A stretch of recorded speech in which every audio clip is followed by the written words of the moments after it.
दोस्तों, आज के समय में लोग जोड़ों के दर्द से, शरीर के दर्द से और शरीर में कहीं कहीं गांठें बन रही हैं और इसी गांठ को नज़रअंदाज करने के बाद ये आगे चल के गंभीर बीमारी यानी कैंसर का रूप भी ले लेते हैं। तो आज के वीडियो में कुछ ऐसे चीज़ों के बारे में बात करेंगे जो हमारे शरीर में सूजन यानी इन्फ्लामेशन को बढ़ाते हैं और कुछ ऐसे चीज़ों के बारे में बात करेंगे जो हमारे शरीर को सूजन से बचाते हैं यानी इन्फ्लामेशन से बचाते हैं। जब हमारे शरीर में कहीं पे भी चोट लगती है या हमारे शरीर में चोट लगने के कारण जो सूजन होती है वहाँ पे दर्द होने लगता है। कभी कभी चोट नहीं लगती तब भी हमारे शरीर में सूजन हो जाती है, गांठें बन जाती है, कभी लीवर में गांठ बन जाती है या कभी हमारे शरीर के कहीं और अंगों में गांठ बन जाती हैं। तो ये गांठें क्यों बनती हैं, इसके पीछे का कारण क्या है? चलिए कुछ कारण पर प्रकाश डालते हैं और कुछ ऐसी चीज़ों के बारे में बताते हैं जिन्हें अगर आप अपने डेली रूटीन में शामिल करते हैं तो जो शरीर में गांठ होती हैं, सूजन होती है, आप इन समस्याओं से दूर रहेंगे। तो पहले हम बात कर लेते हैं सूजन क्यों होती है। सूजन कई कारण से होती है, जैसे आप चल रहे हैं या कुछ खेल कूद कर रहे हैं या कोई काम कर रहे हैं, कभी आपको चोट लग जाती है और उसे आप नज़रअंदाज कर देते हैं तो वही चोट धीरे धीरे जाकर के सूजन का रूप ले लेती है कुछ दिन के बाद। कभी कभी तो जैसे घुटने में लग गया तो वहाँ पे हो गया, या पैर में कहीं लग गया तो सूजन आ जाती है तो वहाँ पे दर्द होने लगता है।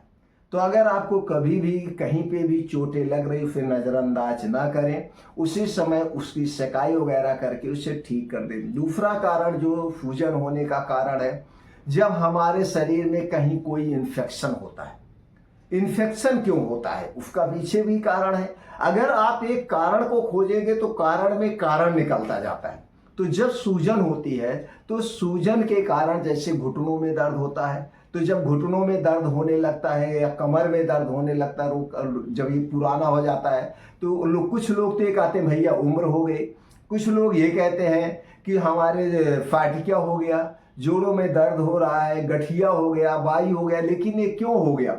ये इसलिए होता है, ये शरीर का वात रोग है। यानी शरीर में हमारे 3 दोष होते हैं, वात, पित्त, कफ। तो जब शरीर का वात रोग डिस्टर्ब होता है, आयुर्वेद के अनुसार ये वात माने हवा चलती रहती है। तो जब हमारे खाने पीने की गलत आदतों के कारण या कुछ ऐसी खाने पीने की चीजें हैं जिनके कारण जब शरीर का वात रोग बढ़ जाता है तो शरीर में सूजन आती है। अब ये कौन सी चीजें हैं जो हमारे शरीर में वात रोग को बढ़ाती हैं? जैसे चीनी हो गया, मैदा हो गया, रिफाइन किया गया तेल हो गया, junk food, fast food, cold drink, soft drink, ये जितने भी चीजें हैं इसे प्रिजर्वेटिव किया जाता है। प्रिजर्वेटिव मीन्स क्या होता है? एक प्रकार का कहा जाए जो फड़ने से बचाने होता है, जो किसी खाने पीने की चीज को सड़ने से बचाता है उसे प्रिजर्वेटिव। तो क्या हो गया? एक प्रकार को जहर हो गया, तो जितने भी पैकेट वाली चीजें हैं, जितने भी चीजें आज बनाई जा रही, आप एक हफ्ते बाद खा रहे हैं, 10 दिन बाद खा रहे हैं, उन सबको प्रिजर्वेटिव किया जाता है।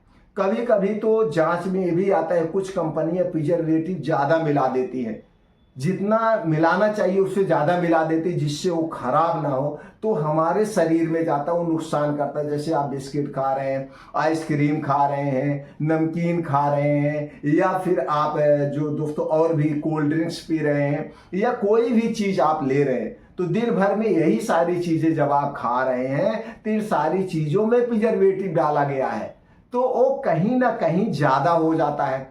तेज क्या करता है? हमारे शरीर के जो पाचन तंत्र है उसे इफेक्टिव डालता है, किडनी को इफेक्टिव करता है। तो ये इससे क्या होता है? तो आपके शरीर का ये वात दोष डिस्टर्ब हो जाता है, गट हेल्थ डिस्टर्ब हो जाता है। तो इसलिए पैकेट बंद जितने भी चीजें हैं, जितना जल्दी हम खाना छोड़ देंगे उतने हमारे स्वास्थ्य के लिए फायदेमंद है। तो पैकेट बंद चीजें हमें कभी नहीं खाना चाहिए। हमें घर का ताजा बना हुआ चीज खाना चाहिए, घर की बनी हुई चीजें खाना चाहिए। कोल्ड ड्रिंक, सॉफ्ट ड्रिंक, ये सारी चीजें नुकसानदेह हैं। शराब, ये सारी चीजें हमारे शरीर में इन्फ्लामेशन को बढ़ाती। दूसरी चीज है गलत लाइफ स्टाइल, गलत खान पान, गलत समय पे खाया जाना। तो दोस्तों ये भी बहुत बड़ा जिम्मेदारी है। इसीलिए आयुर्वेद में कहा गया है food is medicine and time is medicine. दोनों एक प्रकार के। खाना अगर सही समय पे खाएंगे तो ये दवा का काम करेगा। अगर आप खाने को गलत समय पे गलत तरीके से खाएंगे तो हमारे शरीर में नुकसान है, बीमारी फैलाएगा।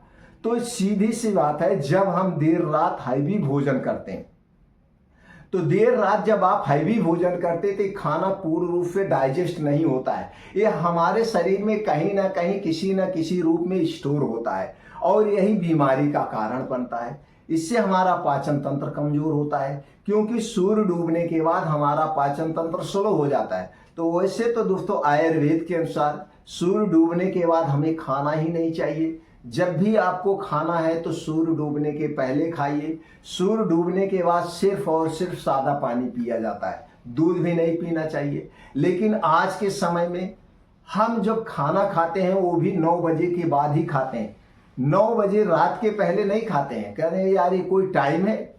लोग तो यहाँ तक 1-1 बजे रात को खाना खाते हैं, 1:30 बजे रात को। तो खाना डाइजेस्ट नहीं होता है। यही कारण है कि आज के समय में लाइफ स्टाइल बीमारियां बढ़ रही हैं।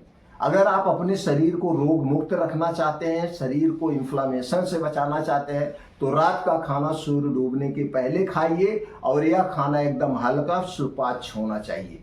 और दोस्तों नींद भी इसके लिए जिम्मेदार है। जब आपकी 6 से 7 घंटे की गहरी नींद पूरी नहीं होती तो भी शरीर बीमार होता है।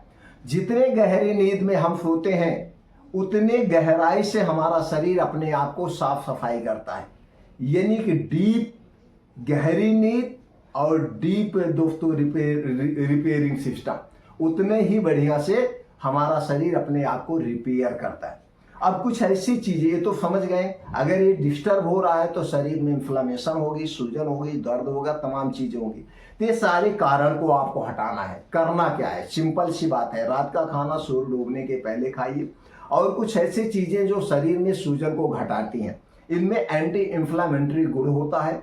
जैसे आपका हल्दी हो गया, हल्दी में एंटी इन्फ्लामेटरी गुण हो गया। तो दोस्तों आप अगर आपके घर का दूध है तो हल्दी वाला दूध फायदेमंद माना जाता है। वैसे तो दाल में, सब्जियों में हल्दी का प्रयोग किया जाता है, लेकिन ये हल्दी कौन सी होनी चाहिए? ये हल्दी दोस्तों आप साबुत लाइए, घर पे पिसाइए।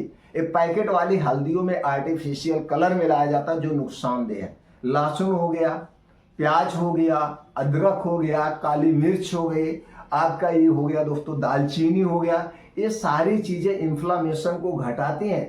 तो ये आपके डाइट में ये सारी चीजें शामिल होनी चाहिए। इसके अलावा जैसे हरी सब्जियां हो गई, ताजी मौसमी फल हो गए। तो हमारे डेली रूटीन में सबसे ज्यादा जंक फूड, फास्ट फूड के स्थान पर डेली 1 से 2 ताजे मौसमी फल खाने चाहिए। सब्जियां भरपूर मात्रा में खाना चाहिए। अगर आप ऐसी डाइट रखते हैं, इस दिनचर्या को रखते हैं, तो आप बीमारी से दूर रहेंगे। इसके साथ साथ हमें डेली कम से कम 1 घंटे का समय निकालना चाहिए अपने लिए। वो सुबह का समय है। सुबह के समय दोस्तों जब आप नंगे पांव मिट्टी पे, हरी घास पे चलते हैं तो हमारा शरीर न्यूट्रलाइज होता है, यानी हमारा शरीर न्यूट्रल हो जाता है। शरीर जो है नीचे से अर्थ लेता है और ऊपर से सूर्य की रोशनी पड़ती है तो हमारा शरीर चार्ज होता है। तो इससे भी हमारे शरीर में सूजन नहीं आती है, सूजन कम होती है और हमारा शरीर अपने आप को हील करता है। इसीलिए आयुर्वेद में कहा गया है रोज सुबह कम से कम आधे घंटे नंगे पांव हमें मिट्टी पे चलना चाहिए, हरी घास पे चलना चाहिए। जब हम मिट्टी, हरी घास पे नंगे पांव चलते हैं तो छोटे छोटे कंकड़ हमारे पैर में चुभते हैं, यह एक्यूप्रेशर का काम करते हैं और हमारे शरीर के सारे अंगों की नसें जो है हमारे तालू से और पंजे से जुड़ी होती है। तो दोस्तों प्रेशर बनता है, एक्यूप्रेशर का काम होता है। ऊपर से सूर्य की रोशनी जब पड़ती है जिससे हमें विटामिन डी मिलता है और विटामिन डी हमारे शरीर के लिए बहुत जरूरी है। तो ये दिनचर्या अपना करके, ऐसी डाइट अपना करके और इन चीज़ों को छोड़ करके आप अपने आप को रोग मुक्त रख सकते हैं। तो दोस्तों अगर आप हमारी जानकारी से संतुष्ट हैं तो इसे हर लोगों तक शेयर करिए। सब लोग अपनी दिनचर्या बदलें, अपनी डाइट बदलें और अपने पूरे परिवार को रोग मुक्त बनाएं। यही हमारा उद्देश्य है। तो दोस्तों जुड़ने के लिए आप चैनल को सब्सक्राइब कर सकते हैं, वीडियो को लाइक कर सकते हैं और बेल आइकॉन का बटन ऑन कर दीजिए, जिससे हर एक वीडियो की नोटिफिकेशन आपको मिलती रहे।